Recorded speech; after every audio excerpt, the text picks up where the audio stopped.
My guest today is writer-director Duane Fernandez, and he has had the opportunity to work with some of the greatest leaders in the industry, from Netflix and Disney, Marvel, even A24 and Universal Pictures, as well as Lionsgate and Sony Pictures, and that's just to name a few. Now, his directorial debut of A Place to Fall Down is a poignant short film that delves into the life of Jose, an elite mechanic struggling to cope with the overwhelming grief he feels after losing his beloved wife. Now, featuring an extraordinary performance from Clifton Collins Jr., A Place to Fall Down explores the question, can a person work to make themselves whole again after experiencing trauma? So, ladies and gentlemen, let's welcome writer-director Duane Fernandez and his Oscar-qualifying short film, A Place to Fall Down, to the show. Welcome, Duane. Hey, thank you so much for having me. I appreciate it. You're very welcome. This film is incredibly moving, and I understand that this story was birthed from your own experience with grief, correct? Correct. Yeah, I mean, that was a wonderful intro, by the way. So thank you for that. You're very welcome. Yeah, it was kind of, I mean, I think everyone throughout their lives experiences grief. I, for the last 20 years, 25 years, have seemed to have dealt with a lot of it. And this film basically sums up those 25 years of me trying to process, write about it. I've written about it so many different times. And one day in the New Year's Day 2023, I sat down and wrote these, what would be 14 pages initially. And everything just came out the way I had hoped. Not the way I hoped, but the way I had processed things and the way I was thinking about it for the last 5 years specifically. And yeah, that's how it came to be. Well, how would you define pain in the context of grief? It's so subtle. It's it's you don't expect it, so it's a very unique pain. It doesn't follow any type of linear timeline. It may have felt like it's gone away completely after years, and all of a sudden hits you randomly one day. So the pain is really unique, and it's something that I've never felt anything like it. And the pain can be subtle and weirdly beautiful at times. Sometimes it makes you feel like you're going a little insane. Specifically in this short film, I explored the idea that you kind of just want to remember the good memories when you lose somebody. And sometimes when you deal with a traumatic loss, you're only stuck with the bad ones. And it takes years for you to kind of push through those bad ones to get to the good ones.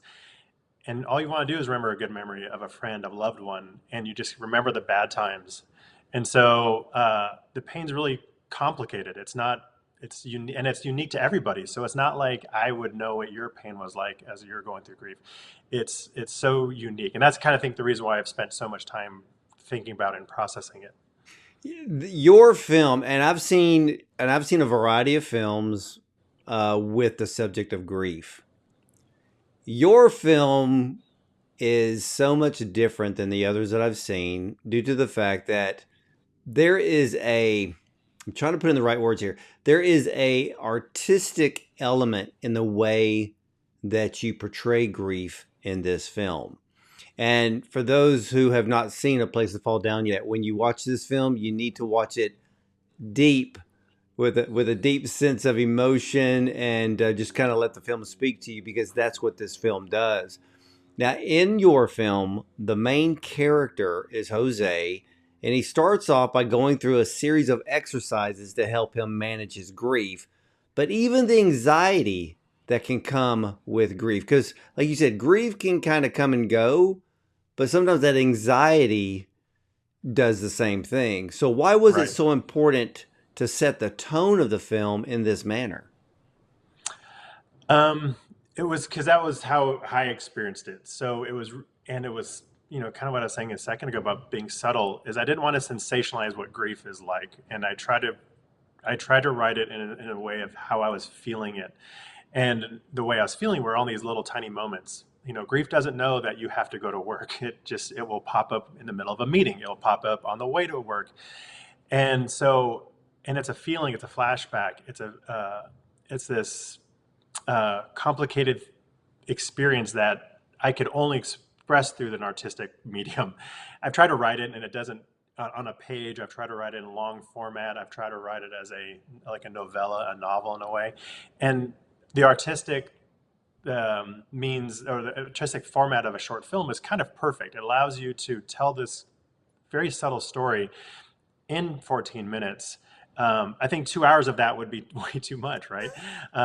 And so the 14 minutes was so perfect to be able to try to articulate visually, like, and through the senses, especially when you see it in theaters, the sound design and the score behind it really amp up the visual things that you're seeing in the performance that Clifton's giving us, which is so incredible.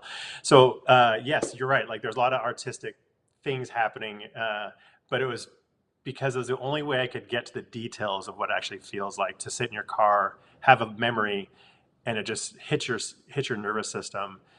And it's not massive where I, want to smash something or yell or whatever. It's just so subtle, but your entire body feels it.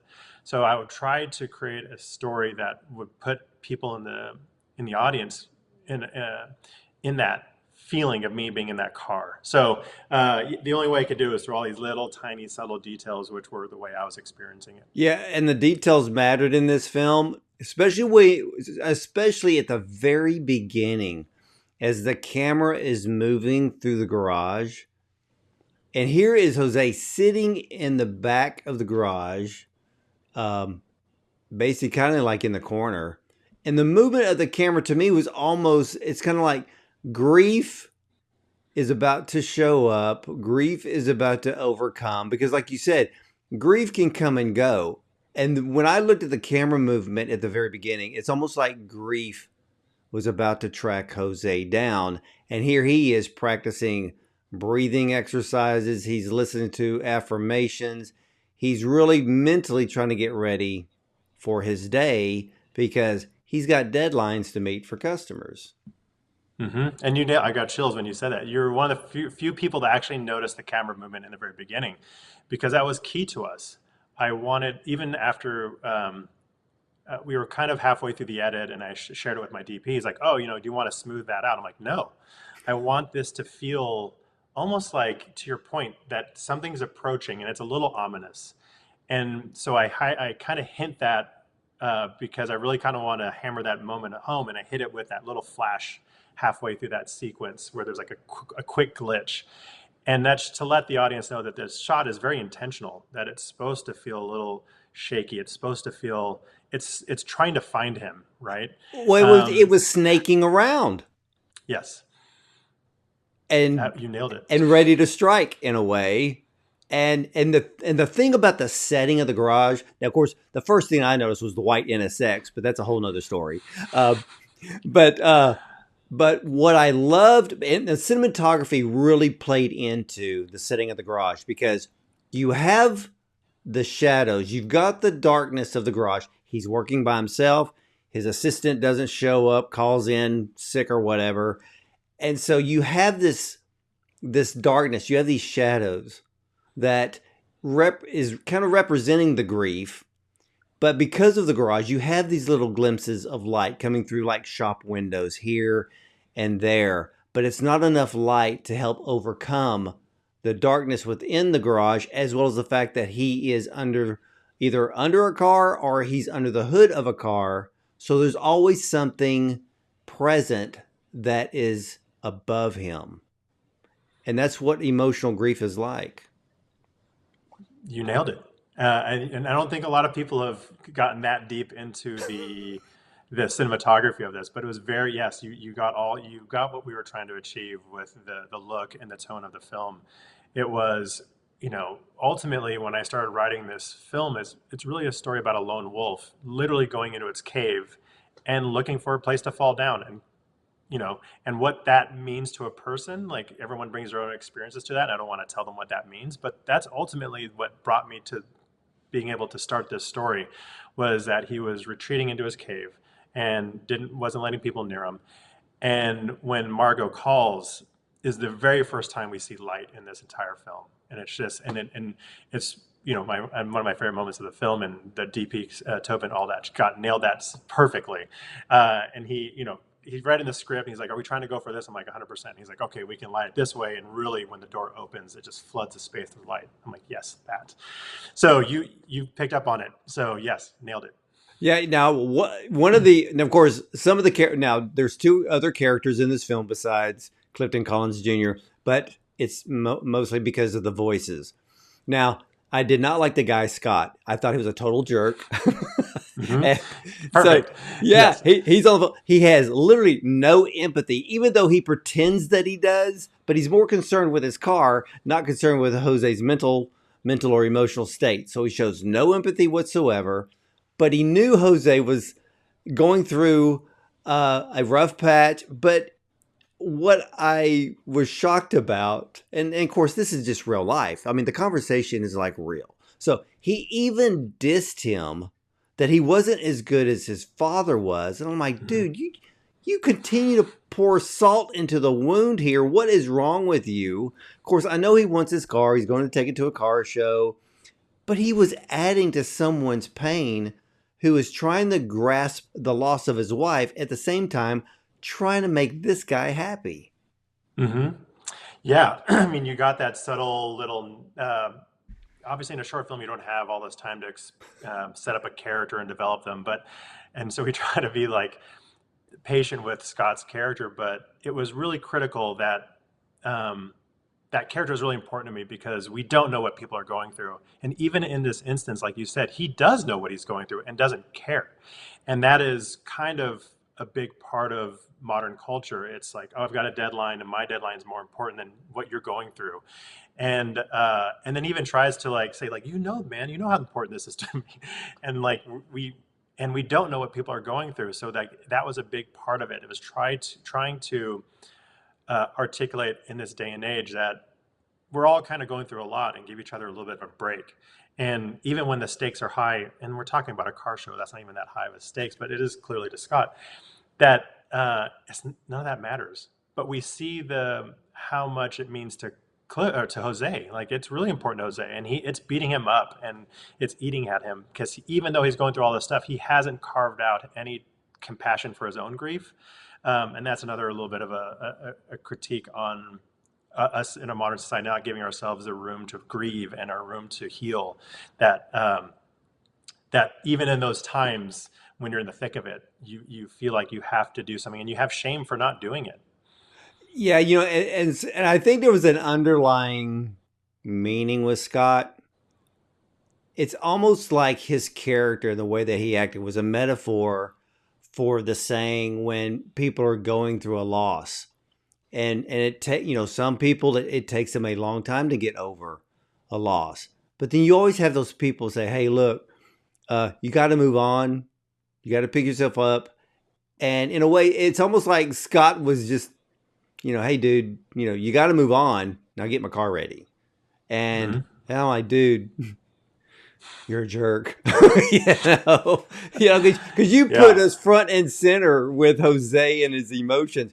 But I'm glad that you really bring this abrasive character into that because it's just real life. It's the only way to explain it. Yeah, I mean, and it was as I looked at this character and what he could experience throughout a day, it was really important. Like, oh, he's got family, people outside of his life and work as it relates to in this story. We all have that. We all go to work not feeling great. We all go through things, and it might be going to the gas station. Someone's rude to you. Like, we have these interactions, and this one being so somewhat personal within a colleague is something that I experienced in my own life multiple times when I was processing grief. And so, and one particular person knew what I was going through, and that's kind of a little bit. But you're right.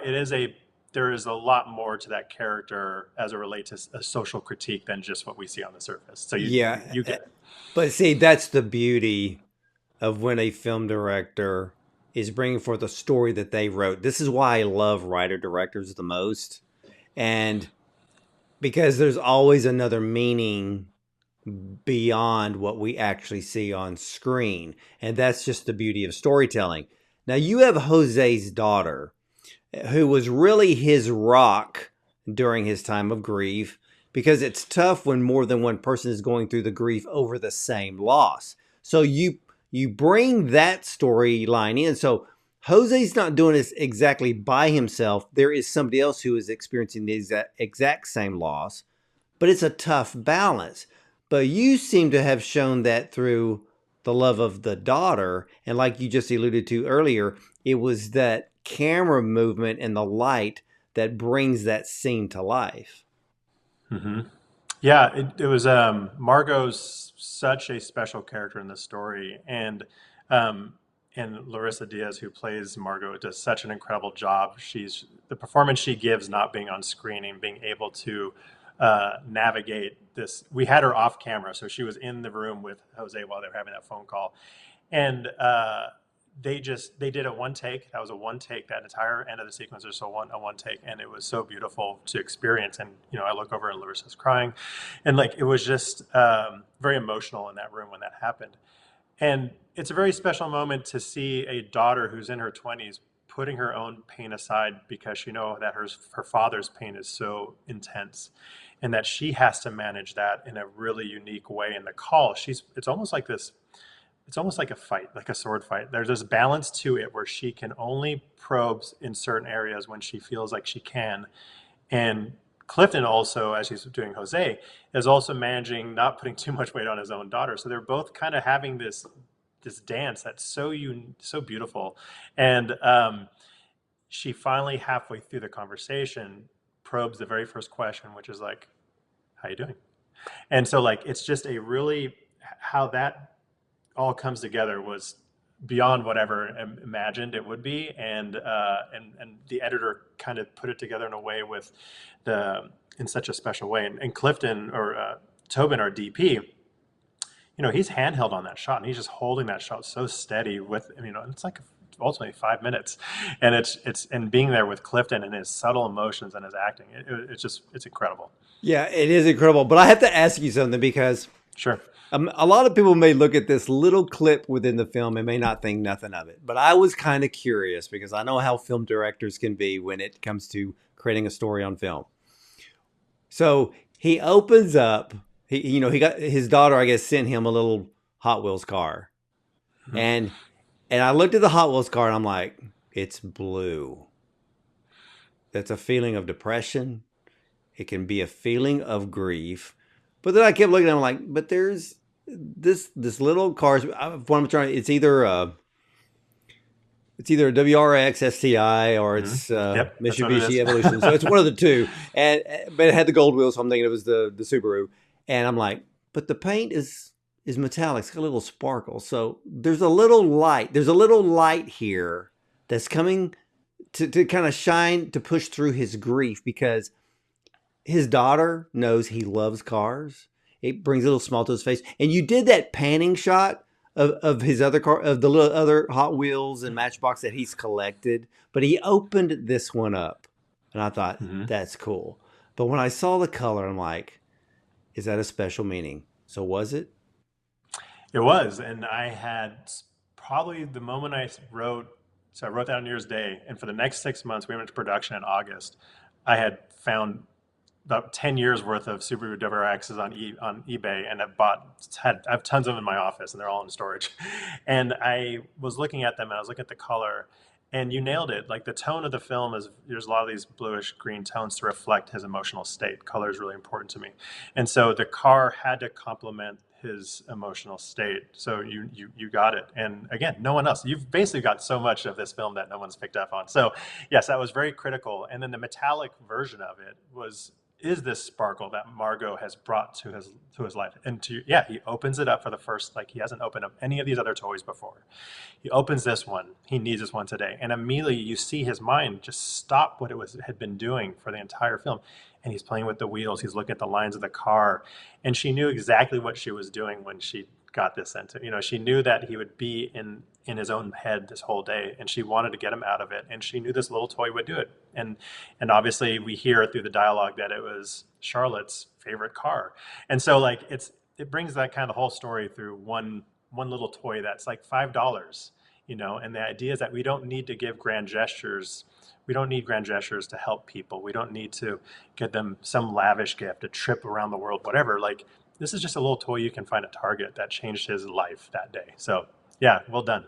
Yeah, and I just kept looking. I'm like, I know there's a meaning there. So there it was, ladies and gentlemen. So There when it you see was. the film, you'll know exactly what Duane and I have been talking about. Now you have got to tell me, how did you come to cast Clifton Collins Jr. as a part of Jose? He is a phenomenal actor. Yeah, he's the greatest actor of our generation, in my opinion. And um, we we kind of grew up together. So and this is before he was famous and before anything. I was in middle school and he was in high school, and I knew him. And we had kind of kept touch through like social media and whatnot, but we've never worked in all the studio projects. There was never any crossover. We never worked together. Um, the last time I saw him at that, before I pitched him the script, was probably 12, 15 years before that. I ran into him in an elevator and we just had a small conversation. So when I was writing it, I had just seen Jockey, which was my favorite film of the year before. His performance of that is so beautiful. It's so subtle. It's very nuanced, and it's a lot of what I was hoping to achieve with this script. And so I kept just seeing him, and I'm like, and it's but there's a little bit of a weird thing to reach out to someone you kind of know and be like, hey, will you read this? Like it's just such a trope, and so I was really like nervous about it, and I shot him a DM on Instagram, like, hey, I wrote this thing. I would love to share it with you and get your thoughts on it. It's a short film, and he was so gracious and kind, and he said, of course, yeah, send it over. And so he read it, and he shot me a text like, hey, do you have time to chat? And I said, yeah. So we jumped on a Zoom and talked about it, and he was. I think he was into it. I don't know if he was like committed to being in it, but I think he was really like interested in the material. He had some questions. I think he's a very thoughtful actor. So he wanted to know, how deep about this story did I go? How much did I know about it? And he kind of interviewed me about the material. And he said, next time you're in town, and I was traveling, he's like, let's grab dinner. And so that was a couple months later, and we had dinner and talked about it. And he said, yeah, let's do it. And it was one of the greatest days of my life. Yeah, I mean, what a talent. I've talked about it in like Instagram posts, but there's I can't think of an actor that could do this. There's just the way for me creatively, I wanted to see if I could pull off a 15-minute film with one person and no other actors, and like on screen. And it takes a certain type of actor to be able to be a piece of art, be a statue, be a moving oil painting. And that's just Clifton. Like, the camera loves him. He's got so many little tricks with his face, and he knows to find the light. And so all the things that I knew were going to need to happen to make this story come to life, it was just him. So yeah, it was Yeah, special. I agree with you because I love films where the majority of the screen time is one actor. They have no one to play off of, and they have to bring a performance that is believable by themselves. And sometimes I think back and I'm like, Die Hard was one of those where you have Bruce Willis most of the time by himself. And to have all of the reactions and there's nobody there in front of you to play off of. So when I see this film, A Place to Fall Down, these are the films that I love because it pushes an actor because they're by themselves. And the only time that he ever had to really play off of anybody, it was Scott and then his daughter. Hmm. Other than that, well, and then of course he got a text from his assistant that didn't show up. But that's what makes actors like Clifton so great to watch because they just have that innate talent to pull that off. And in very rare cases, the only actors that I've ever talked to that have that type of talent are those that have personally been taught and coached by people like Stella Adler and Uta Hagen and Lee Strasberg, and because they're on a different level. Clifton comes across like that type of actor. Right. Yeah. And I had no idea what I was going to be in store from that dinner moving forward. And it was a masterclass of filmmaking for me. He taught me so much about the story that like that started off with me, and then he would ask questions to help me understand all these little details that he needed to know that isn't going to a line. It's going to a reaction to something. When he gets the text, he really needs to know like this 360 um, approach to like everything that's happening in his character's state. And so it was unbelievable to see his process on. I mean, and again, we started with 14 pages, got down to 11. Every single line, we went over, and not in a meticulous way, but like in such a thoughtful way that it brought out things that I didn't know that were in there. And he taught me so much about the logic of what was going to be happening because there isn't somebody to act off of, somebody else on screen to cheat in a sense. So much was self-contained and really required him to know everything. And it was really fun to go through that whole process. Yeah. Now your cinematographer was Tobin. I'm trying to pronounce his last name correctly. Is it Oldoc All or that, yeah, all Oldoc? that. So he's your cinematographer. He captured not only the visuals of grief, but his camera movements even captured the inner turmoil that Jose was going through. I mean, the close-up camera shots were so incredible, and his closing in on Jose shows how grief closes in on us. Hmm. Yeah, that was a big part of it.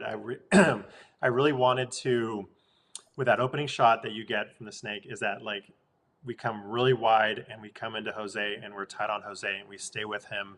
And as things let up, the camera lets up, right? So we're using the camera as in a sense, the more he feels pain, anxiety, the camera is coming in to explore what's happening viscerally within his physiology.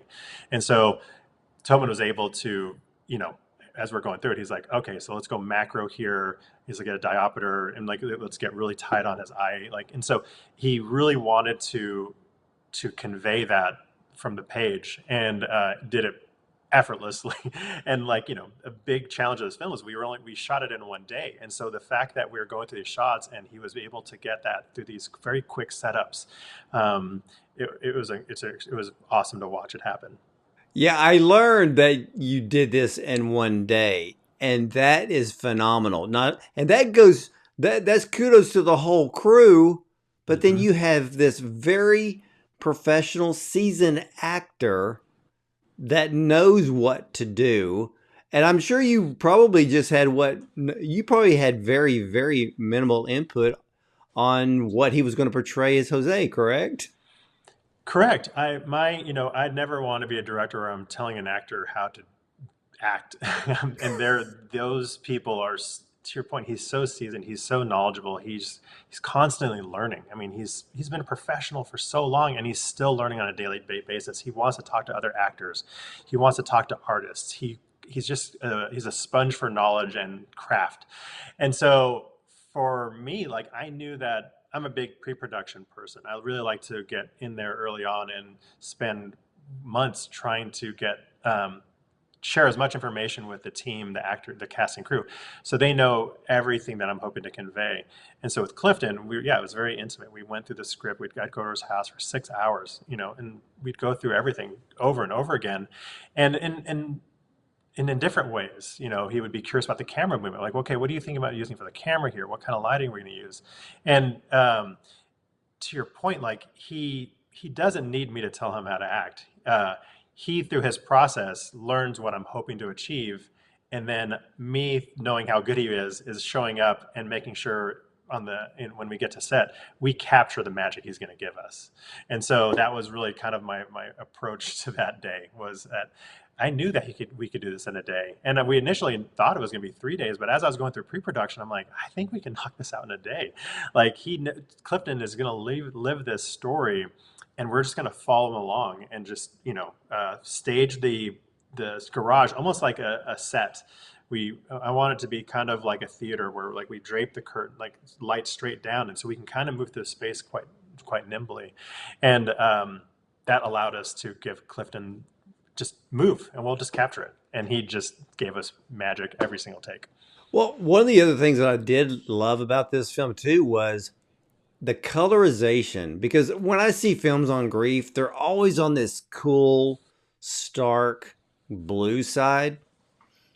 This film is different because I love the fact that it wasn't, even though it's rich in color, which I really appreciated, but it's not actually the color that stars here. It's the shadowing of each and every scene that really brings the depth of the meaning of his character and the meaning of this film. So, this is one of the rare films that I've seen where shadow plays a much larger part than the actual coloring.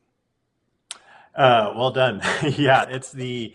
Uh, I mean, you understand this film. I'm very impressed. I mean, I knew it was going to be. I knew that you do. I've watched the other interviews. I knew how thoughtful you were, but this is a lot of really smart people have seen this film, and no one's picked up on so much that you've picked up on. Yes, the contrast. I really wanted rich contrast in this film, um, and I wanted to portray this. I wanted to continue to build on this the dark tones and the rigid parts of life through that visual aspect. I love black and white photography, and Oh so yeah, I I do like I shoot. too.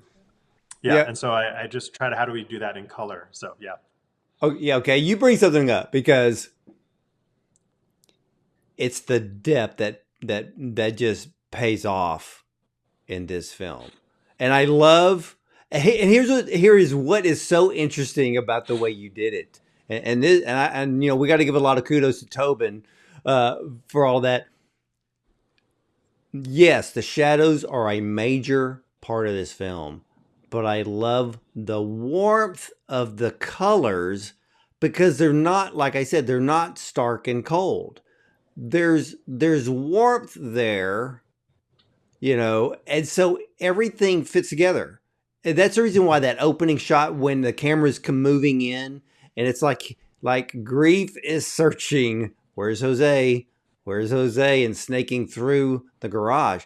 There's color there. And I'm like, okay, but what I and then you take that color and you carry us from the beginning to the very end.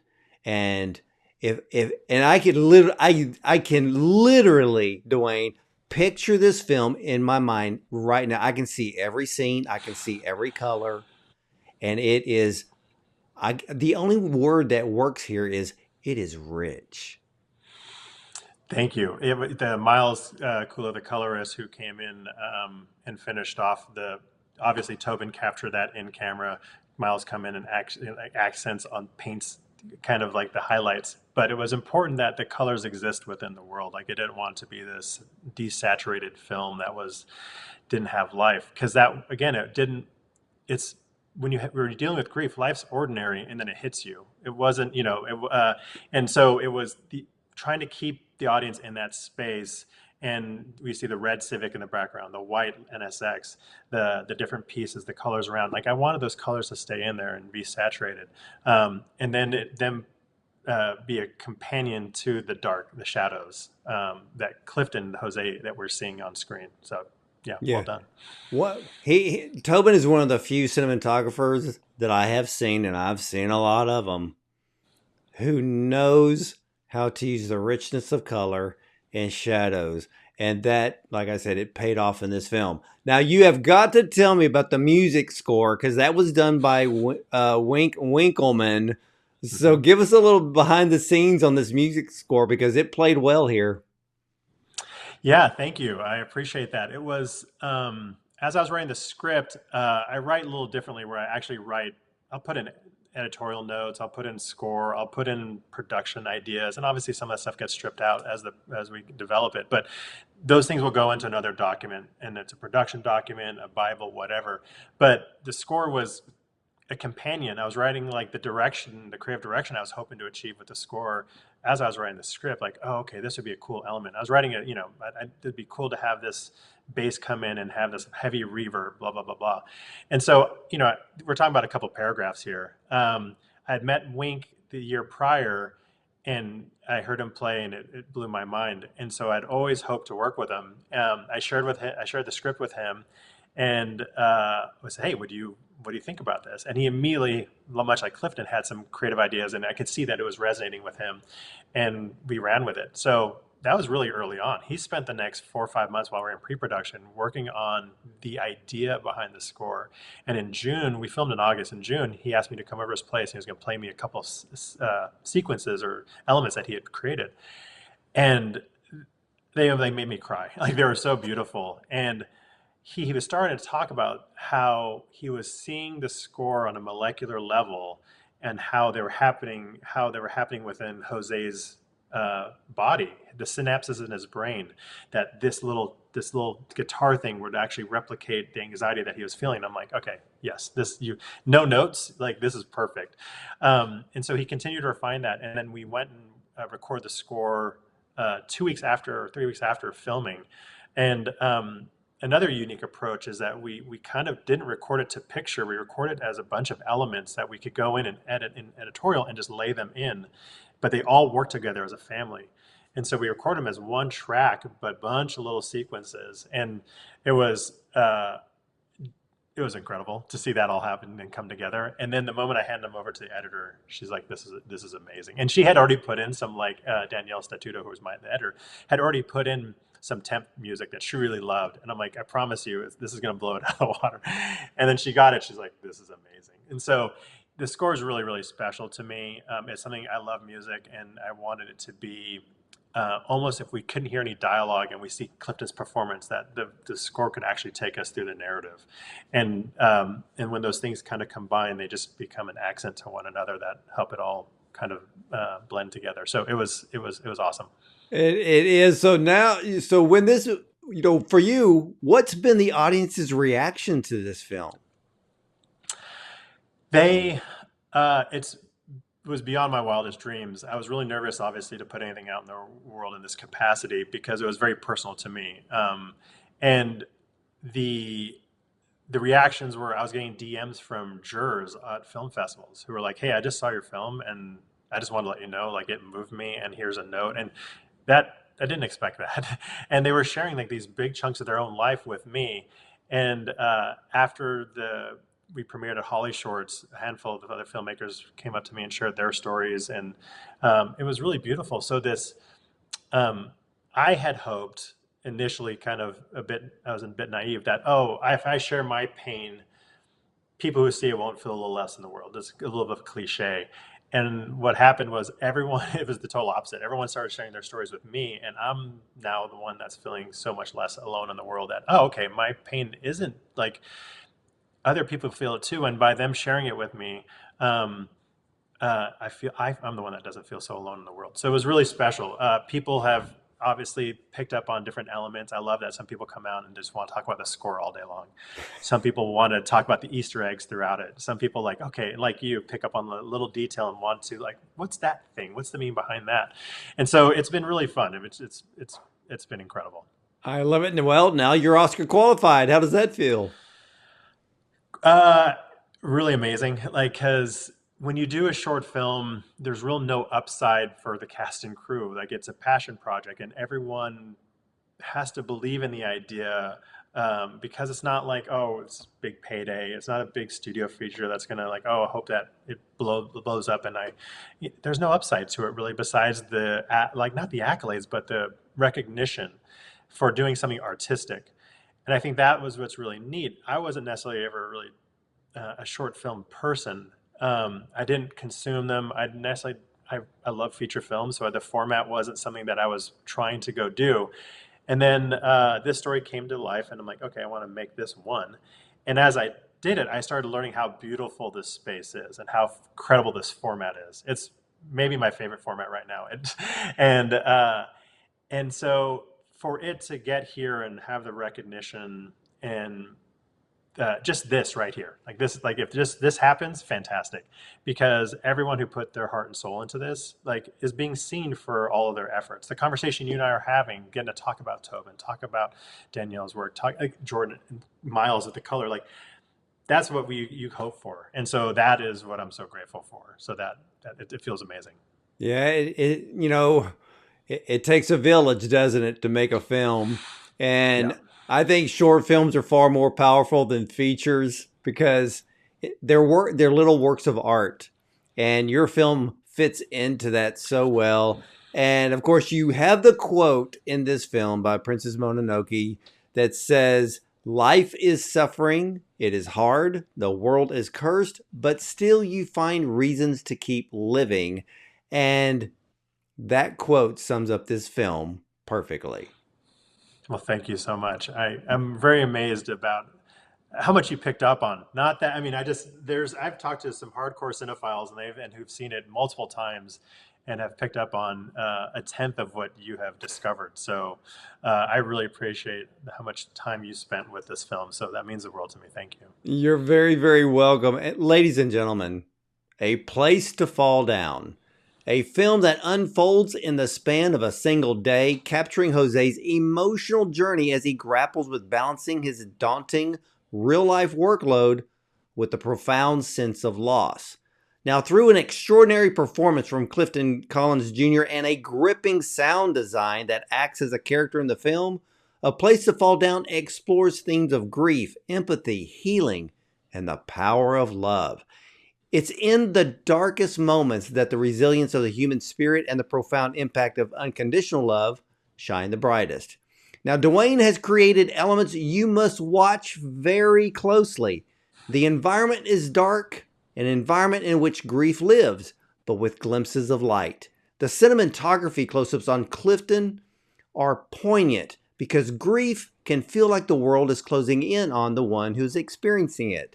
So if you, ladies and gentlemen, if any of you are dealing with grief, seek counseling and don't go at it alone. And Duane, I want to thank you so much for sharing this incredible film with me today. I lost count how many times I've watched it to, well, take a little bit of a scalpel to it to break it down. But much success to you on your Oscar journey. Thank you so much. I really, again, this has been such a delight, and I appreciate all the time that you've put into it and watching it. It means the world to me. Thank you. Well, you are very welcome. And whatever film you're working on next, you're welcome to come back. Thank you so much. Can't wait. Hey, absolutely. And ladies and gentlemen, again, A Place to Fall Down. When it comes available for you to see it, watch it just like I did. And as for me, ladies and gentlemen, well, I'll either see you at the movies or from the red carpet.